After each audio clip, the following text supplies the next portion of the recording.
نحمده ونصلي على رسوله الكريم اما بعد فاعوذ بالله من الشيطان الرجيم بسم الله الرحمن الرحيم رب اشرح لي صدري ويسر لي امري واحلل عقدة من لساني يفقهوا قولي له معقبات من بين يديه ومن خلفه. اس کے لیے، کس کے لیے؟ ہر انسان کے لیے. کیا ہے معقبات؟ معقبات معقبت ان کی جمع ہے، معقب پھر اس کی جمع ہے. باری باری سے روز و شب میں آنے والے فرشتے، باری باری صبح و شام میں آنے والے فرشتے، ایک دوسرے کے پیچھے آنے والے، یعنی فرشتے مراد ہیں یہاں، پہرے دار، چوکی دار، ملائکہ. عقب ایڑی کو کہتے ہیں، یعنی جو پیچھے آ رہا ہو تو وہ کیا ہوتا ہے؟ ایڑی کو فالو کر رہا ہوتا ہے، ہیل کو پیچھے سے. لہو معقبات من بین یدیہ ومن خلفہ یحفظونہ من امر اللہ. یہ کس کے آگے پیچھے ہیں؟ انسان کے آگے پیچھے. ایک روایت میں آتا ہے صرف آنکھ کی حفاظت کے لیے 7 فرشتے ہیں. ہمیں تو پتہ بھی نہیں چلتا ہماری اتنی حفاظت ہو رہی ہے. اسی لیے آپ دیکھیں کہ عین پاس سے آ کے چیز گزر جاتی ہے، آس پاس لگ جاتی ہے.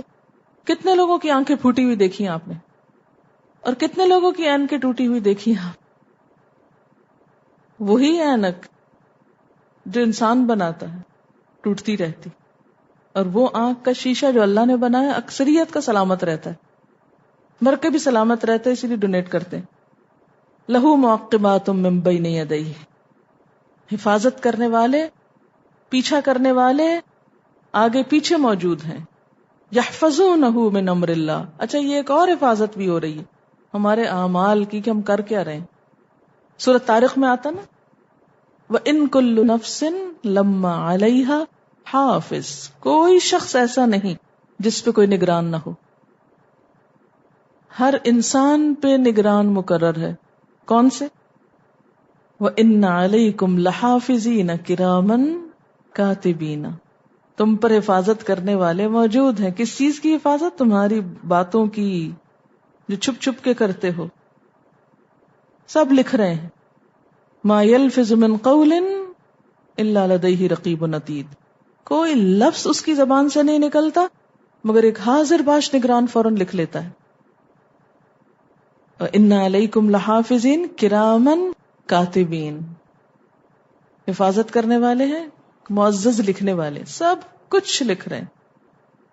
سچی بات بتائیں، اگر ہمارا بولا ہوا سب لکھا سامنے آ جائے، ہم خود نہ پڑھ سکتے اور کیٹیگرائز بھی ہو جائے کہ یہ سب غیبت میں آتا ہے، یہ تانوں میں آتا ہے، یہ اس میں آتا ہے، یہ اس میں، ہم خود فیس نہ کر سکیں اس کے باوجود کتنے نڈر اور بے خوف ہیں. فرمایا تم کو یاد نہیں، تم بھول جاتے ہو، لیکن حفاظت کرنے والے آس پاس ہی پھرتے رہتے. چوکیدار آس پاس پہرا دیتے. کیا کر رہا ہے؟ کون اس کے پاس آ رہا ہے؟ یہ کہاں جا رہا ہے؟ کیا کھا رہا ہے؟ کیسے سو رہا ہے؟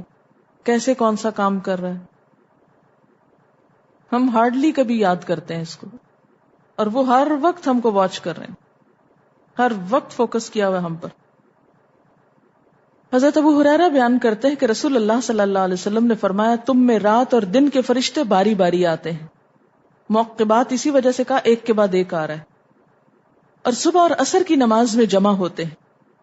پھر وہ فرشتے جنہوں نے تم میں رات گزاری تھی آسمان کی طرف چڑھ جاتے ہیں تو اللہ تعالیٰ ان سے دریافت فرماتا ہے، حالانکہ اللہ ان کے بارے میں خوب جانتا ہے، تم نے میرے بندوں کو کس حال میں چھوڑا؟ وہ کہتے ہیں ہم نے ان کو ایسی حالت میں چھوڑا کہ وہ نماز پڑھ رہے تھے. اور جو سو رہے ہوں ان کے بارے میں یہ نہیں کہتے. پہلی روایت بخاری اور مسلم کی تھی. مسند احمد اور مسلم میں ہے تم میں سے ہر ایک کے ساتھ جن ساتھی ہے اور فرشتہ ساتھی ہے. لوگوں نے کہا کہ آپ کے ساتھ بھی، یعنی جن آپ کے ساتھ بھی، یعنی شیطان مراد ہے نا، شیطان جنوں میں سے. تو آپ نے فرمایا ہاں، لیکن وہ مجھے بھلائی کے سوا کچھ نہیں کہتا. یعنی آپ صلی اللہ علیہ وسلم کا جن بھی مسلمان تھا. تو اس سے کیا پتہ چلتا ہے؟ یہ پیچھے بھی میں شاید بتا چکی ہوں کہ جو شیطان ہوتا ہے نا وہ وسوسہ ڈالتا ہے، اور جو فرشتہ ہوتا ہے وہ نیک خیال ڈالتا ہے. فرشتہ حفاظت کرتا ہے، مدد کرتا ہے. اسی لیے آپ دیکھیں گے کہ ہر برے خیال کے بعد ایک اچھا خیال ضرور آتا ہے کہ دیکھو نہیں یہ نہیں ٹھیک، نہ کرو. لیکن ہم کہتے ہیں اچھا تم چپ کرو، مجھے کرنے دو، مت روکو. کوئی دلیل تعویل کر کے جو وہی کرتے ہیں جو جن ساتھی کروا رہا ہوتا ہے. اچھا کئی لوگ جنوں سے بڑا ڈرتے ہیں، اور کئی لوگوں کو دوسروں پہ ہر وقت جن نظر آتے ہیں. تو یاد رکھیں ہر ایک کے ساتھ پرماننٹ جن ہے. آپ بتائیں کہاں جائیں گے؟ اس سے تو نہیں بھاگتے، نہ اس سے ڈرتے ہیں جو کمبخت ہر وقت ورغلا رہا ہے اور چمٹا ہوا ہے ہم کو، کہیں نہیں چھوڑتا. اس کو تو ہر وقت بھولے رہتے. لیکن اور ادھر ادھر آنے جانے والے بیچاروں سے ڈرتے رہتے کہ وہ ہم کو چمٹ جائیں گے، وہ پکڑ لیں گے، وہ کر لیں گے، اور وہم کا شکار رہتے ہیں. جس نے پکڑا ہوا اس سے تو نکلے باہر، ہاں؟ اس کی غلامی سے تو آزاد ہوں پہلے، اور جو اس کی غلامی سے آزاد ہو جائے اسے کوئی دوسرا جن کچھ نہیں کہہ سکتا. لہو معقبات من بین یدیہ ومن خلفہ یحفظونہ من امر اللہ ان اللہ لا یغیر ما بقوم حتی یغیروا ما بانفسہم. بے شک اللہ نہیں بدلتا کسی قوم کی حالت جب تک کہ وہ اپنے نفسوں کو نہ بدلیں، اپنے آپ کو نہ بدلیں. اب آپ دیکھیں کہ بات فرشتوں کی ہو رہی تھی، جنوں کی ہو رہی تھی، اور پھر قوم کی حالت آ گئی. ایک ہی آیت میں قوم کی حالت، گروہ کی حالت. یہ کیوں؟ اس لیے کہ جس کو احساس ہو جائے نا کہ وہ کس میں گھرا ہوا ہے، اس کا عمل بدل جاتا ہے. ہو نہیں سکتا، اس کا ظاہر باطن ایک ہو جاتا ہے. وہ جس حال میں لوگوں کے سامنے ہوتا ہے پیچھے بھی وہی ہوتا ہے. اور جس کو یہ یاد نہ رہے نا کہ میرا فرشتہ ساتھ ہے، وہ باتوں میں ہیر پھیر کرتا ہے، وہ غلط بیانیاں کرتا ہے، جھوٹ بولتا ہے، غیبت کرتا ہے، چغلیاں کرتا ہے. لہذا جس قوم میں چغلیاں عام ہو جائیں، غیبت عام ہو جائے، پھر اس کا حال نہیں بدل سکتا جب تک کہ وہ خود کو خود کنٹرول نہ کر لیں. ان اللہ لا یغیر ما بقوم. اب دیکھیں جتنے جھگڑے فساد ہوتے ہیں وہ کس سے بڑھتے ہیں؟ انہی حرکتوں سے بڑھتے ہیں نا. اس بات کا احساس نہ ہونا کہ اللہ چھپ کے بھی دیکھ رہا ہے ہم کو، اور پھر ایسے لوگوں کا حال بدل نہیں سکتا، ان کی اصلاح ہو نہیں سکتی.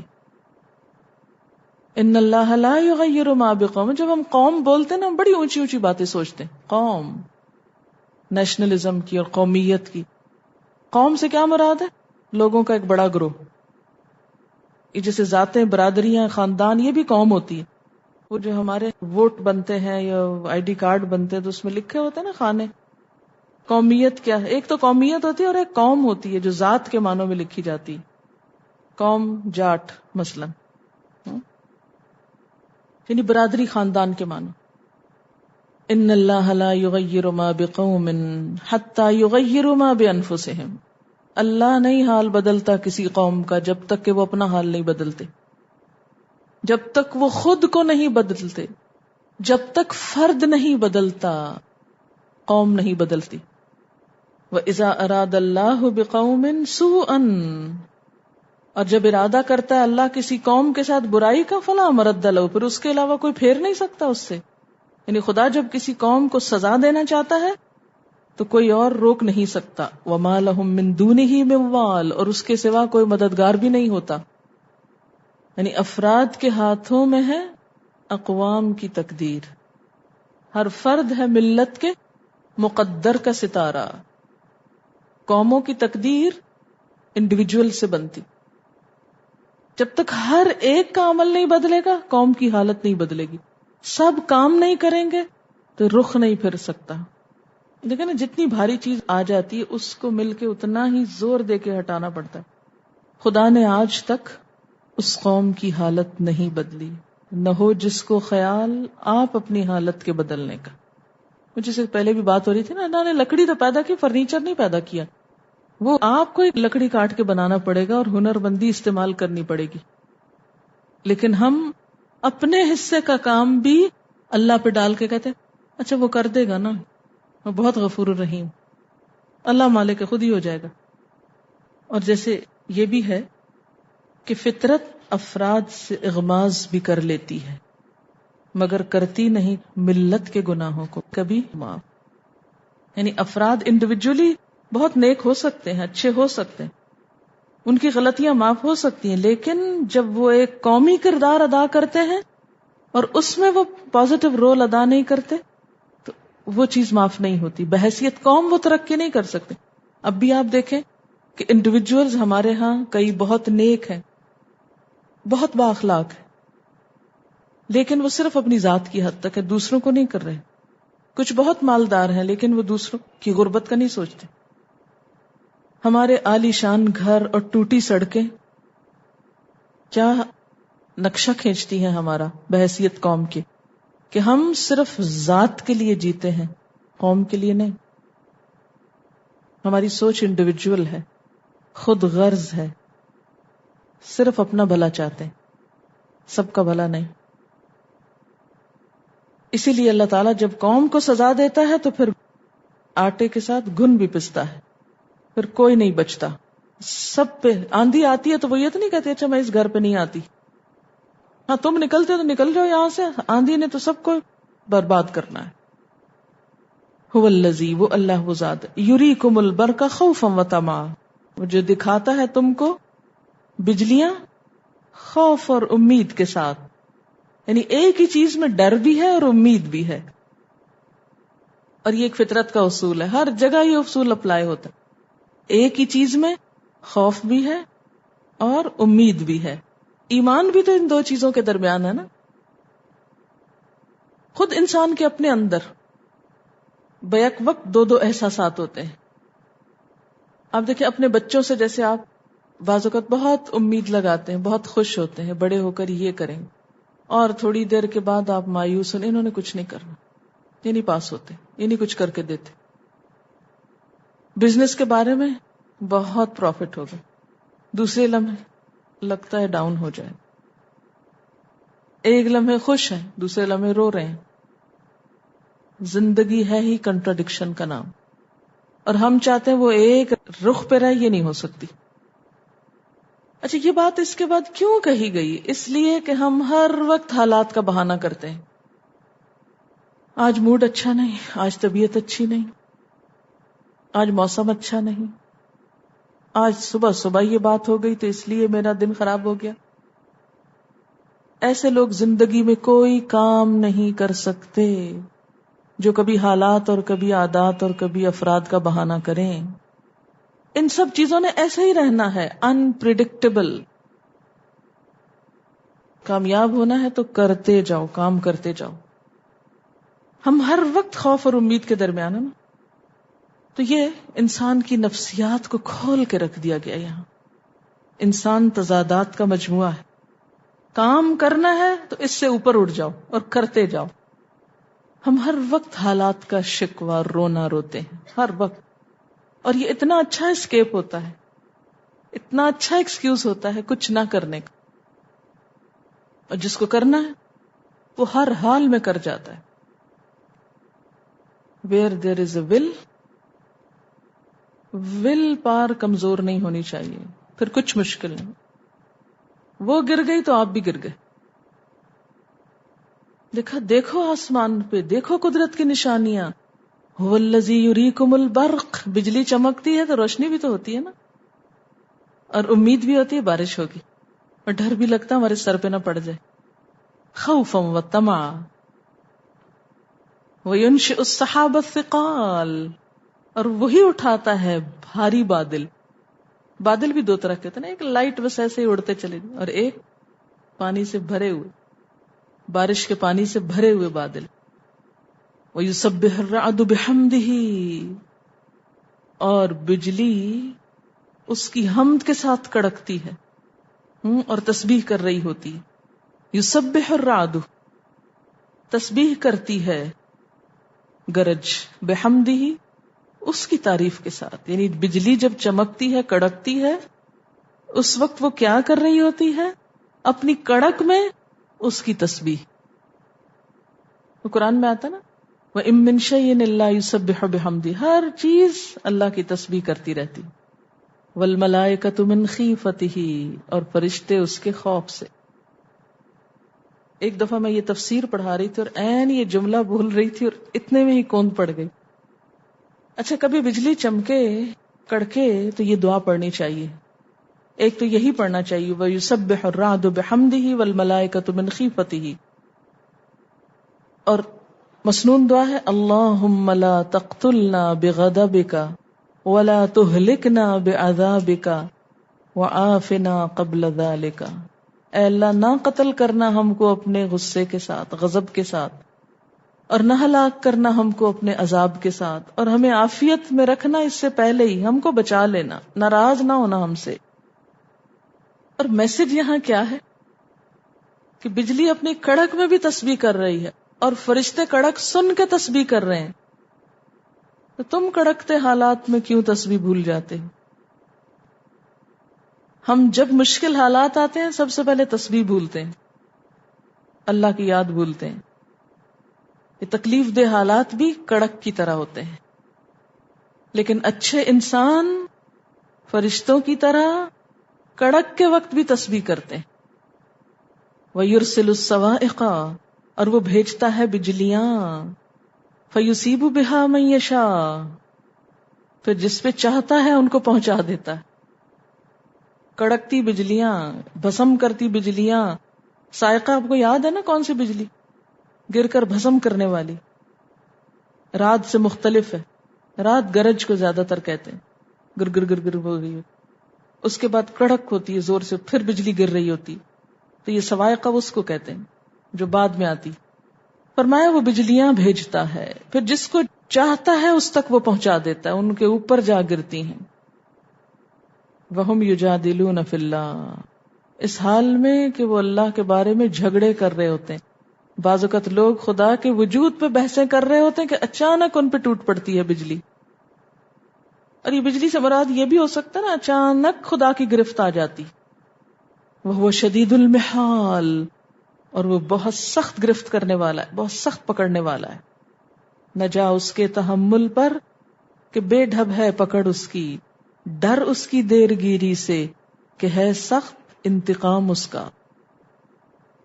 وہ مہلت دیتا رہتا ہے، ڈھیل دیتا رہتا ہے، لیکن بندے کو جب احساس نہیں ہوتا تو پھر وہ اچانک بجلی کی طرح پکڑتا ہے. شدید المحال، محال کہتے ہیں طاقت کو، پکڑنے والا بھی، خفیہ تدبیر کرنے والا. قوت، مواخذہ، تدبیر. آپ کو معلوم ہے کہ بجلی کیسے چمکتی ہے، کیسے پیدا ہوتی؟ یہ کسی نے لکھ کر بھیجا مجھے کہ اللہ کی قدرت کی نشانیوں میں سے ایک نشانی یہ ہے کہ فضا میں 79% نائٹروجن موجود ہے.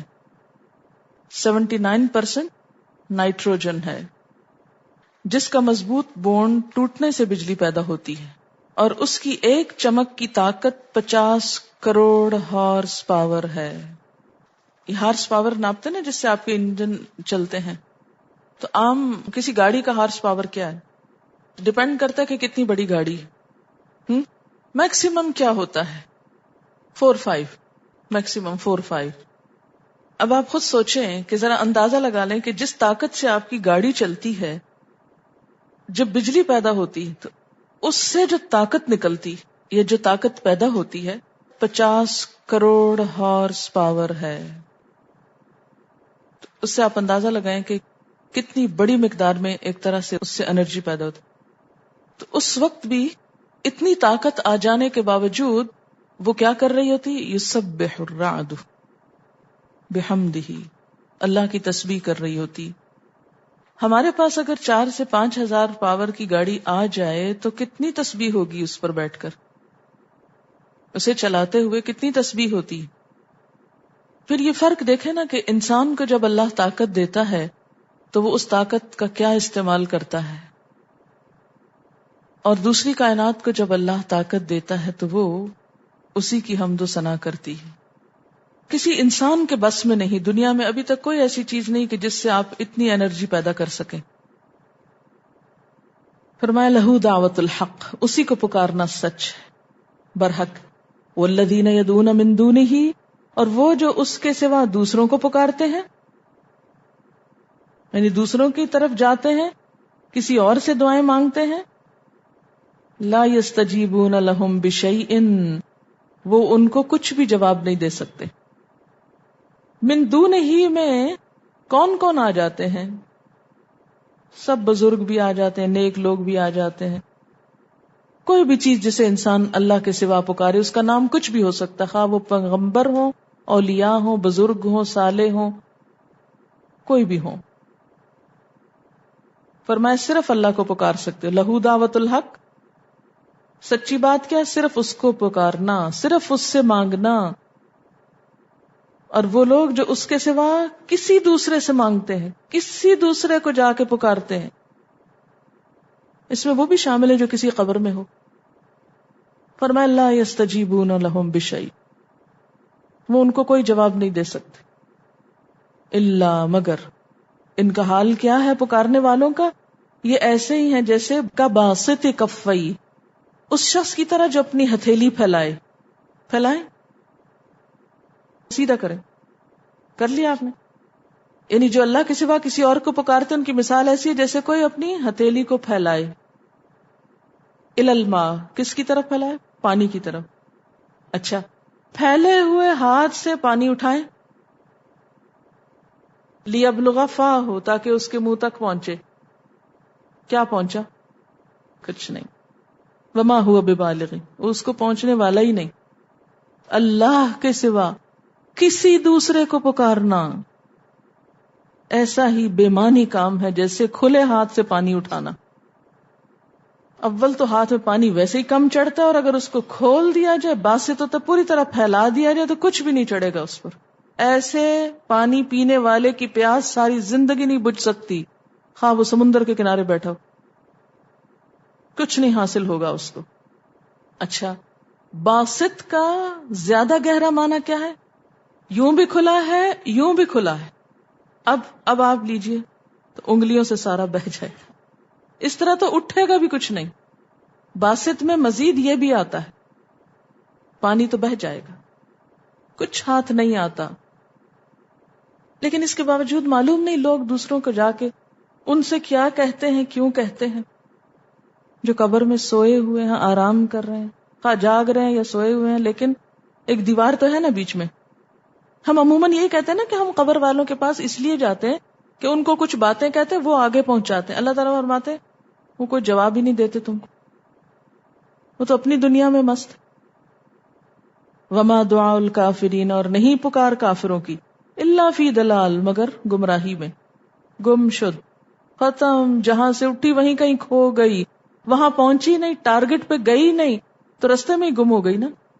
دلال کیوں کہا گیا؟ راستہ کھونا، یعنی کام ہی نہیں آئی، ٹارگٹ پہ ہی نہیں گئی. اچھا، اسی طرح اس مثال کو ایک اور طرح سمجھے کہ آپ سمندر کے پاس جا کے بیٹھ جائیں، اپنا ہاتھ اس کی طرف بڑھائیں اور کہیں کہ یہاں پانی رکھو کہ بارش برسے. دے گا آپ کو پانی؟ لیکن ہوا آتی ہے، اٹھا کے لے جاتی ہے نا. یہ ایسا ہی ہے جیسے پانی کے اوپر پھیلا ہاتھ رکھ کے کہنا منہ کو چلا جائے، یہ نہیں ہو سکتا. آپ کے کہنے سے کچھ نہیں اٹھتا. سمندر آپ کو کچھ نہیں، یعنی ان کو پکارنا ایسے جیسے سمندر کو پکارنا ہے. جیسے سمندر کچھ نہیں سنتا ایسے ہی وہ کچھ نہیں سنتے. جیسے سمندر بات نہیں مانتا کہ آپ کے ہاتھ پہ پانی ڈالے تو وہ بھی نہیں کرتے. وَلِلَّهِ يَسْجُدُ مَن فِي السَّمَاوَاتِ وَالْأَرْضِ، اور اللہ کے لیے ہے سجدہ کر رہی ہر وہ چیز جو آسمان و زمین میں ہے. ایک ہم ہے کہ تھکے ہوئے ہیں سجدوں سے، طوعاً، خوشی سے، وکرہن، اور جبرن. طوعاً کون ہے؟ مومن. کرہن کون ہے؟ منافق. پیچھے آپ نے پڑھا جب نماز کے لیے آتے ہیں سستی کے مارے، مصیبت کے مارے. وظلالہم، ایسے لوگوں کو سوچنا چاہیے کہ ان چیزوں کے سائے بھی اللہ کو سجدہ کرتے ہیں. بالغدو والآصال، صبح اور شام جب سورج نکلتا ہے تو کتنا سایہ پھیلا ہوتا ہے زمین پہ، لمبا پڑا ہوا ہوتا ہے. لیٹا ہوا ہوتا ہے، یہ سجدہ کر رہا ہوتا ہے، اور جب شام ہوتی ہے پھر وہ سجدہ کرنے دوسری طرف کو پلٹ جاتا ہے. لیکن ہم نہ صبح نہ شام. اچھا، یہ اللہ تعالیٰ فوراً چیزوں کی بات کس لیے کرتے کہ دیکھو تم کسی اور کی طرف مائل ہو، ساری کائنات اللہ کی طرف راغب ہے، وہ اس کے آگے سر جھکا رہی ہے، تم کسی اور کے در پہ سر ٹیکے ہوئے ہو. اچھا، یہ جو سایوں کی بات ہے نا، یہ سورۃ النحل میں بھی آتی. اولم یروا الی ما خلق اللہ من شیء یتفیأ ظلالہ عن الیمین والشمائل سجدا للہ وہم داخرون. قل من رب السماوات والارض، ان سے پوچھو کون ہے رب آسمان و زمین کا. قل اللہ، کہہ دیجیے اللہ ہی رب ہے. قل افاتخذتم من دونی اولیاء، اگر اللہ رب ہے تو تم نے اللہ کو چھوڑ کے اوروں کو اولیاء بنا رکھا ہے. لا یملکون لانفسہم نفعا ولا ضرا، جو اپنے جان کے لیے بھی نفع نقصان کے مالک نہیں. جیسے پیچھے آپ پڑھ چکے نا، حضور صلی اللہ علیہ وسلم بھی اپنے بارے میں فرماتے ہیں میں اپنے لیے بھی کسی نفع نقصان کا مالک نہیں. اور اگر نبی یہ کہتے ہیں تو باقیوں کا پھر کیا کہنا. قل هل يستوي الاعمى، کہہ دیجئے کیا برابر ہو سکتا ہے نہ دیکھنے والا والبصیر، اور دیکھنے والا. اعمى کون ہے؟ مشرک. اور بصیر کون ہے؟ موحد، یعنی جو توحید کی بصیرت سے معمور ہے، صرف اللہ پر توقع رکھتا ہے، وہ اور وہ جو اندھیرے میں ہے جس کو اللہ کی ذات نظر نہیں آتی اور وہ اس قابل نہیں سمجھتا کہ سب مدد وہاں سے ہو سکتی ہے. ام هل تستوی الظلمات والنور، یا اندھیرے اور روشنی برابر ہو سکتے؟ ام جعلوا للہ شرکاء، یا انہوں نے خود ہی بنا رکھے اللہ کے لیے کچھ شریک، یعنی اپنے اندھے پن کی وجہ سے مفروضے قائم کر رکھے ہیں کہ کچھ اور بھی شریک ہیں اللہ کے. خلقوا کخلقہ، جنہوں نے اس جیسی کوئی چیز بنائی ہے. فتشابہ الخلق علیہم، تو اب تخلیق کا معاملہ ان پہ مشتبہ ہو گیا. قل اللہ خالق کل شیء، کہہ دیجیے اللہ ہی ہر چیز کا خالق ہے. وہو الواحد القہار، اور وہ اکیلا ہے، زبردست ہے. کیا معنی ہے اس کا؟ ہر چیز کا خالق اللہ ہے. معنی یہ ہے کہ جب ہر چیز بنائی اللہ نے ہے، غیر اللہ نے کچھ بھی نہیں بنایا. آپ دیکھیں کہ انسان کسی بھی بڑے سے بڑے انسان پہ جو بھروسہ کرے، کبھی غور سے سوچے تو صحیح انہوں نے کیا کمال کیا. کیا زمین و آسمان کی کوئی چیز تخلیق کی، کوئی چاند بنایا، کوئی سورج بنایا؟ اور اگر ایسا ہے تو دکھاؤ کہاں ہیں وہ چیزیں جو اللہ کے علاوہ دوسروں نے بنائی ہوئی ہیں. ہے نا یہ بات؟ تو اب ہمیں پتہ نہیں چلتا کہ اولیاء اللہ نے تو یہ چیز بنائی ہے کہ اللہ نے بنائی ہے، اس لیے اب سب کو پوجنا پڑ رہا ہے ہم کو. جب ہر چیز کا بنانے والا ایک ہے تو دعاؤں کا سننے والا اور عبادت کے لائق بھی ایک ہی ہے، کوئی اور نہیں ہے. واحد القہار، بس وہی ہے. وآخر دعوانا ان الحمد للہ رب العالمین. سبحانک اللہم وبحمدک نشہد ان لا الہ الا انت نستغفرک ونتوب الیک. السلام علیکم ورحمۃ اللہ وبرکاتہ.